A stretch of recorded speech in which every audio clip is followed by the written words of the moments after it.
بسم اللہ الرحمن الرحیم۔ حضور نبی کریم علیہ الصلاۃ والسلام کی احادیث طیبہ کے اس درس میں کتاب الطہارہ کے ذیل میں باب السواک ہے۔ باب السواک جس کو ہم مسواک کہتے ہیں، یعنی دانتوں کی صفائی کے حوالے سے مسواک کے باب کے حوالے سے ہم چند احادیث پاک کا ذکر کریں گے۔ مسواک کرنا بالاتفاق سنت مصطفیٰ صلی اللہ علیہ وآلہ وسلم ہے۔ خاص طور پر وضو کے وقت کرنا آقا کریم علیہ الصلوۃ والسلام کا حکم ہے۔ احادیث پاک کے اندر اس کے بارے میں بہت سی تفصیلات آئی ہیں، جن میں سے ہم چند کا ذکر کریں گے۔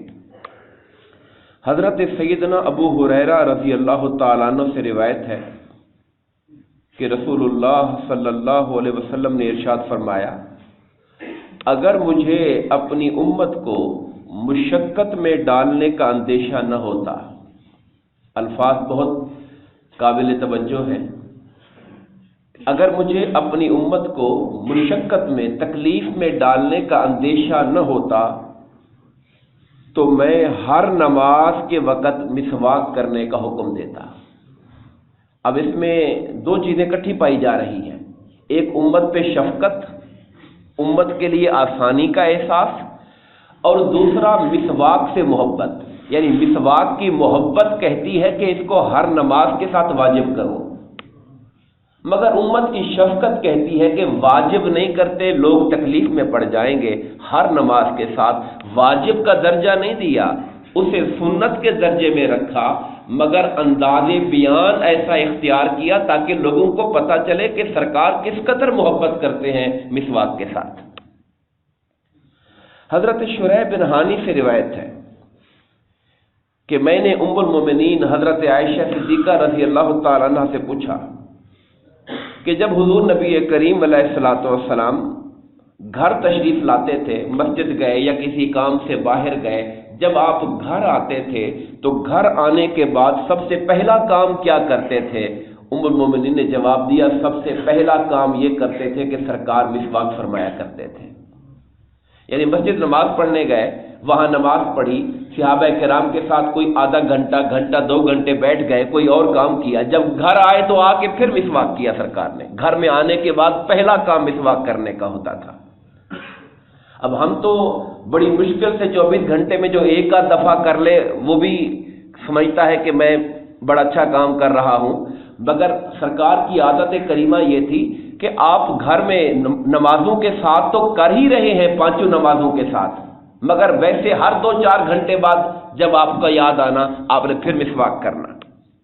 اور آپ کا یہ جو عمل ہے یہ طبیعت مبارکہ کی کمال نزاہت، یعنی ایک انسان ہوتا ہے جسے اپنے آپ کو پاک صاف رکھنے کا، اپنے منہ کو پاک صاف رکھنے کا ایک کمال درجے کا احساس ہوتا ہے، اور دوسرا اپنے گھر والوں کے ساتھ، اہل خانہ کے ساتھ حسن معاشرت بھی ہے۔ حالانکہ ہمارے آقا کی ذات وہ ہیں جن کا جسم سر سے لے کر پاؤں تک پاک ہی پاک ہے، طاہر ہی طاہر ہے، جن کے بدن انور سے حتیٰ کہ ان کے پسینے سے بھی خوشبو آتی ہے، مگر پھر بھی طہارت کا، نظافت کا، پاکیزگی کا احساس اتنا ہے کہ بار بار مسواک فرماتے رہتے ہیں۔ اور بعض علماء نے یہ بھی کہا کہ یہ جو لفظ انہوں نے بولا کہ آ کے مسواک کرتے تھے، اس کا اشارہ یہ بھی جاتا ہے کہ آپ گھر میں آ کے وضو کر کے اصل میں نفل پڑھتے تھے پہلے آ کر، چونکہ نفل کے لیے جب وضو کرتے تھے تازہ تو صاحب مسواک بھی کر لیا کرتے تھے، یعنی اشارہ یہ ہے کہ آپ گھر آ کر بھی نفل پڑھتے تھے۔ حضرت حذیفہ رضی اللہ تعالیٰ عنہ سے روایت ہے کہ حضور نبی کریم علیہ الصلوۃ والسلام جب رات کو نماز تہجد کے لیے اٹھتے تو اپنے دہن مبارک، منہ مبارک کو مسواک سے صاف ستھرا کیا کرتے تھے، یعنی فجر کی نماز کے علاوہ تہجد کے لیے بھی جب اٹھتے تھے،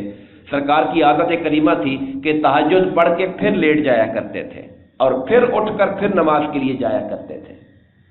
تو جس موقع کے اوپر بھی سرکار ایک نیا عمل شروع کرتے اس موقع پر مسواک بھی کیا کرتے تھے۔ ام المومنین حضرت عائشہ صدیقہ رضی اللہ تعالیٰ عنہ اور بعض دیگر صحابہ کرام سے بھی مروی ہے، مسواک سے محبت کا ایک کمال مظہر ہمیں نظر آتا ہے اس وقت جب حضور نبی کریم علیہ الصلوۃ والسلام جس دن آپ نے دنیا سے پردہ کیا، بلکہ جس دن کیا مومنین فرماتے ہیں کہ میں سرکار دو عالم صلی اللہ علیہ وسلم کو سرکار نے میرے ساتھ ٹیک لگائی ہوئی تھی، میرے سینے کے ساتھ حضور کا سر لگا ہوا تھا، اور اسی لمحے آپ چند ہی لمحوں کے بعد دنیا سے آپ نے رخصت ہوئے۔ میرے بھائی حضرت عبد الرحمن وہ اس حجرے میں کمرے میں تشریف لائے، ان کے ہاتھ میں مسواک تھی۔ حضور نبی کریم صلی اللہ علیہ وسلم اس قدر نکاہت میں تھے اور کمزوری میں تھے کہ آقا بول نہیں رہے تھے، مگر حضور کی نگاہیں مسواک پہ جم گئیں۔ تو میں نے دیکھا کہ سرکار مسواک کی طرف دیکھ رہے ہیں، تو میں نے کہا کہ وہ مسواک آپ کرنا چاہیں گے؟ حضور نے اشارہ کیا ہاں۔ سرکار اپنے ہاتھ سے نہیں پکڑ پا رہے تھے، وہ کہتی ہے کہ میں نے اپنے منہ میں اس کو نرم کیا اور نرم کر کے میں نے حضور کے دانتوں پر اس کو پھیرا۔ یہ وہ آخری عمل تھا جو سرکار کا اس دنیا کے اندر ہوا، یعنی سرکار دنیا سے بھی گئے تو مسواک فرما کر گئے تھے۔ ہمارے ہاں آپ اندازہ فرمائیے، اور ہم خود دیکھتے ہیں کہ ہم اس اعتبار سے کتنے سست ہیں، یعنی ہمیں اپنے دانتوں کی، اب ایک تو چیزیں ہیں کہ ہم اس کی حکمتوں پہ غور کریں گے، یہ کتنا ہائیجینک ہے۔ اللہ تعالیٰ نے ہمارے جسم کے اندر جانے والے جو معاملات ہیں، جو ذرات ہیں، جو جراثیم ہیں،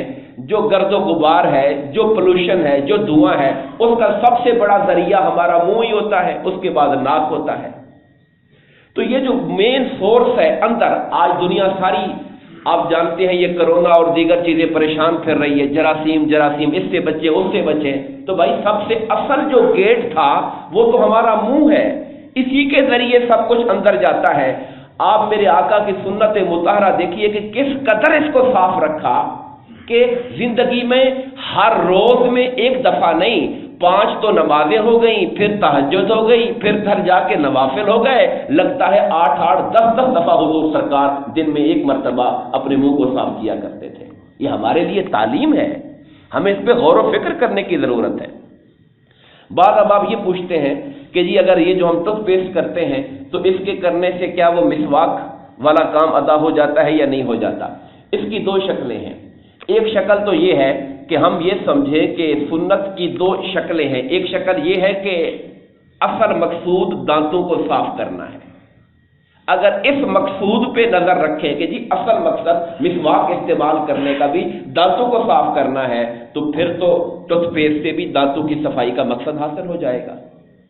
تو جو صفائی والی سنت ہے وہ ٹوتھ پیسٹ سے بھی ادا ہو جائے گی۔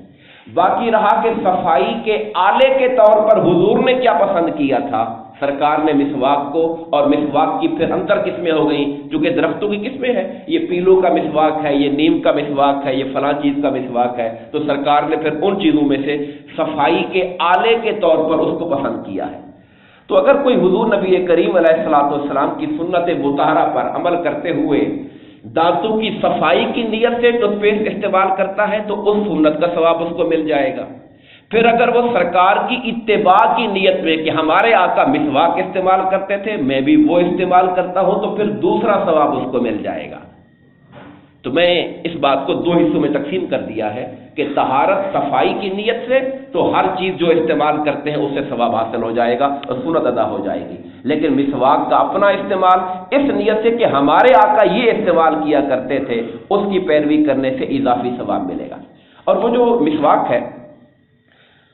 اس حوالے سے علماء کرام نے جو احادیث پاک ذکر کی ہیں اس میں وہ لکھتے ہیں کہ مسواک کو ایک چھنگلی، یہ جو چھوٹی انگلی ہے، اتنا موٹا ہونا چاہیے اور اس کی لمبائی ایک بالشت کے برابر ہونی چاہیے، گٹھ جسے ہم کہتے ہیں۔ اور مسواک میں سنتوں کے اندر یہ بھی شامل ہے کہ سرکار مسواک کو چوڑائی میں کرتے تھے، یعنی اوپر نیچے کرتے تھے، لمبائی میں نہیں کرتے تھے، چونکہ مسواک لکڑی ہے، لمبائی میں کریں گے تو مسوڑے زخمی ہو جائیں گے، تو اس کو سرکار اوپر نیچے چوڑائی میں کیا کرتے تھے، اور